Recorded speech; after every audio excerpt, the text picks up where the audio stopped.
अपने बाप दादा से लेके अपने पोते का भी संतान होती तब तक वो जीवित रहा करते।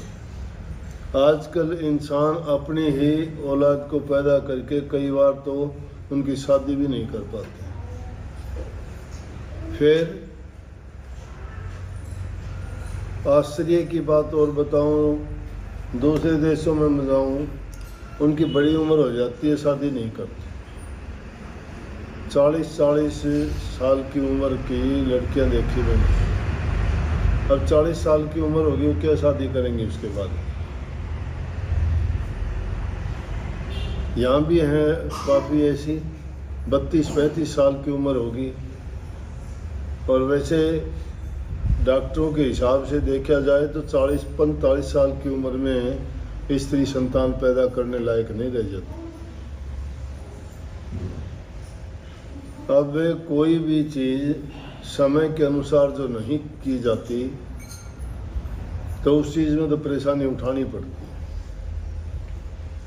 तो हर काम टाइम पे जो करता है उस आदमी को कम परेशानी और कम तकलीफ होती है। अब बहाना लगा देते हैं पढ़ाई का, फिर बहाना लगा देते हैं कि काम का, लड़के बहाना लगा देते हैं कि मुझे नौकरी तो मिली नहीं, काम मेरे पास है नहीं, शादी करके क्या करूँगा, मेरी खुद की मुश्किल है, शादी कर लूँगा तो फिर मुझे दूसरी और परेशानी बढ़ जाएगी। लेकिन ऐसा करते करते फिर इस उम्र में पहुंच जाते हैं, फिर तो आँख बंद करके शादी करनी पड़ती है। और उस उम्र में जाके मेल नहीं मिलता, या फिर भागते हो दूसरी स्टेटों की तरफ, कोई बंगाल जाता है, कोई बिहार जाता है, कोई उत्तराखंड जाता है।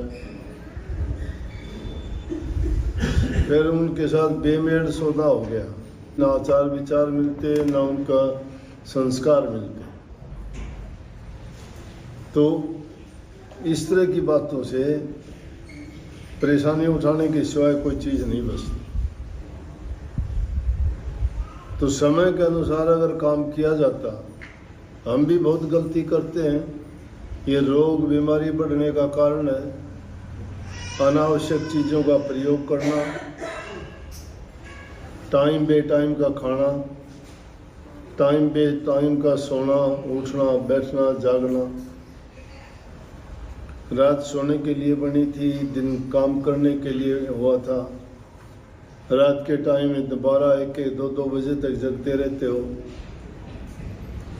दिन में 10-11 बजे तक सोते हो। अपने देश की तो नियम ये थे कि जो आदमी सूर्य उदय होने से पहले उठता है और सबसे पहले परमात्मा के नाम का चिंतन करता है, सुमन करता है, भजन करता है। ज़रूरी नहीं कि ऋषि मुनि साधु शांति करें, परमात्मा के नाम की तो सबको ज़रूरत है।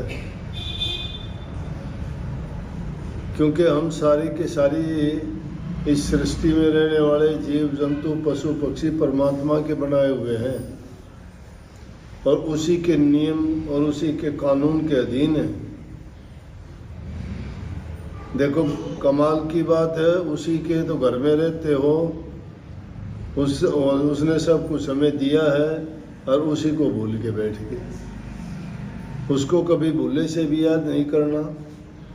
अगर कोई इंसान भी किसी पर एहसान करता है तो उसका एहसान नहीं भूलता, पूरी ज़िंदगी याद रखता है जब तक जिंदा रहता है कि ओह उस आदमी ने उस वक्त में मेरा ये काम किया था।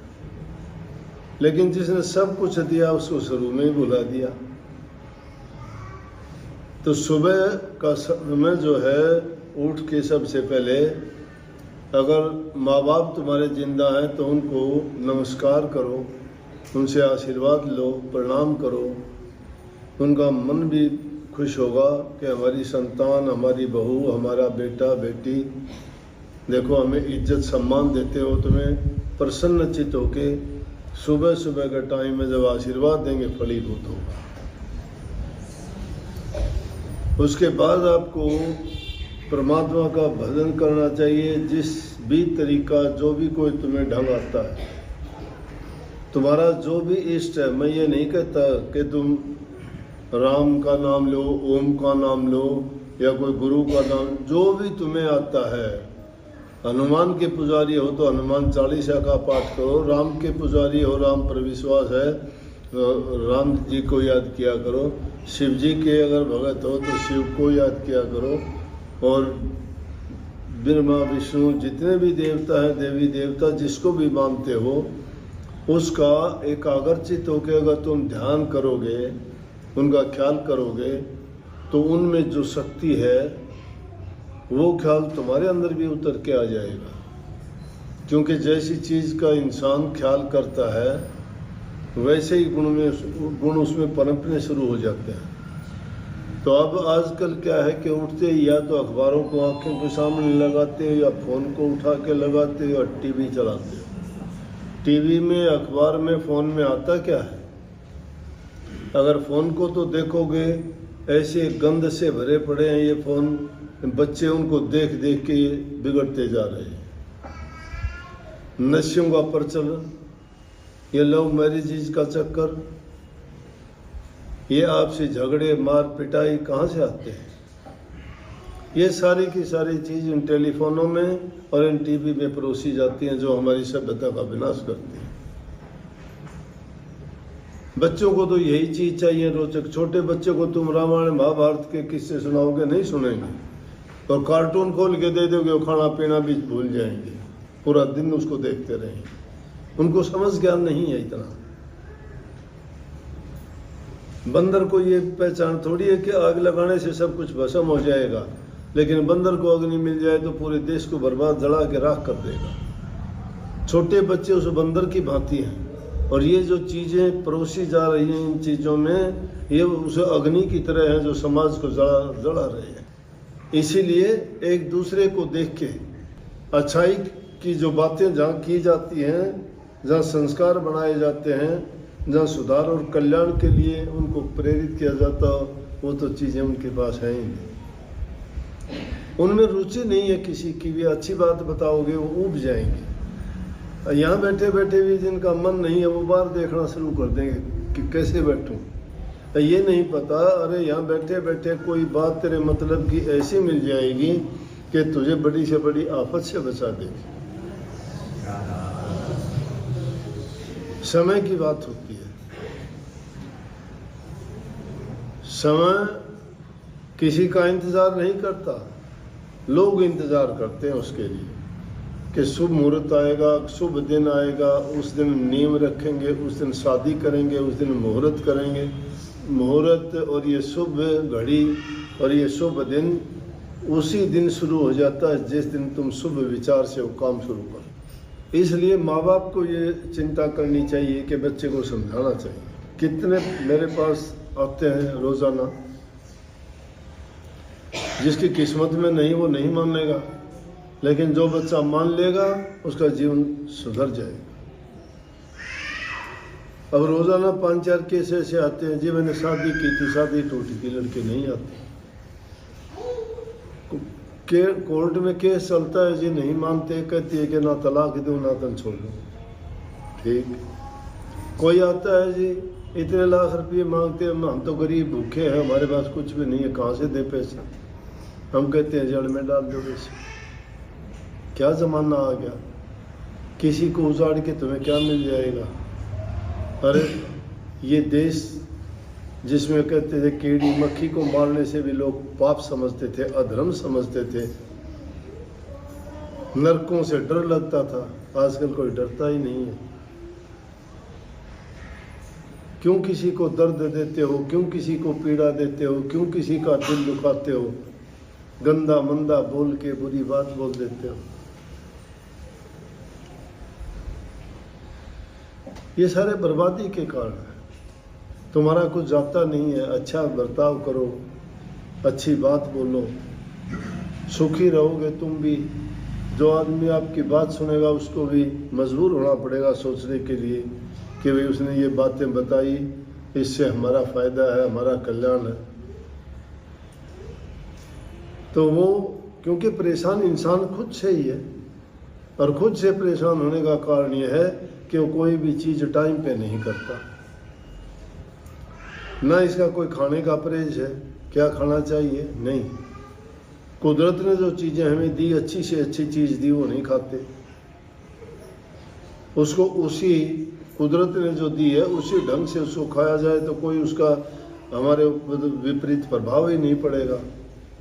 लेकिन हम तो उन चीज़ों का सत्यानाश करके खाते हैं, बिगाड़ के खाते हैं। सब्जी बनाते हो तो उसमें क्या क्या डालते हो, कितने मसाले, कितने मिर्च, कितने कुछ, इतनी चीज़ें डाल के न, और फिर उसको खाते हो। पहली चीज़ तो खाते हो तो मुंह को जलाएगा, भीतर में जाएगा, पेट को जलाएगा, और पेट में उनसे अल्सर, बीमारी, तकलीफ होगी, क्योंकि उन चीज़ों की पेट को ज़रूरत नहीं थी। अच्छी से अच्छी चीज़ें हैं, अच्छी सब्जियां हैं, उन चीज़ों को खाओ। कहीं तुम कोई मांस मछली के पीछे अंडे, शराब, सुल्फा, गांजा, अफीम, कैंसर से पीड़ित होते हो, ऐसे ऐसे रोग बीमारी लग जाती है, उनका इलाज ही नहीं है। फिर कहते हो मुझे एलर्जी होगी, मुझे ये नहीं कहते कि मैं अनाप शनाप खाता हूँ। शरीर के अंदर जो कोई चीज़ उसके विपरीत जाएगी तो उसका विपरीत प्रभाव होगा। अगर सही चीज़ें तुम खाते हो, जितनी ज़रूरत है उतना खाते हो, तो मैं कहता हूँ कोई रोग बीमारी तुम्हें छुएगी भी नहीं।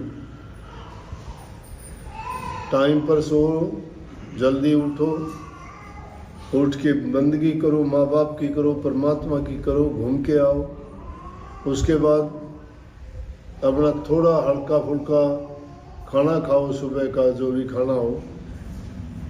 अब खाते हो, कोई परांठे खाता है, कोई ब्रेड खाता है, कोई कुछ खाता है। ये अड़ंगे हैं, क्यों खाते हो? घर में आटा है, पीस फर्स्ट क्लास चीज़ है, शुद्ध आटा।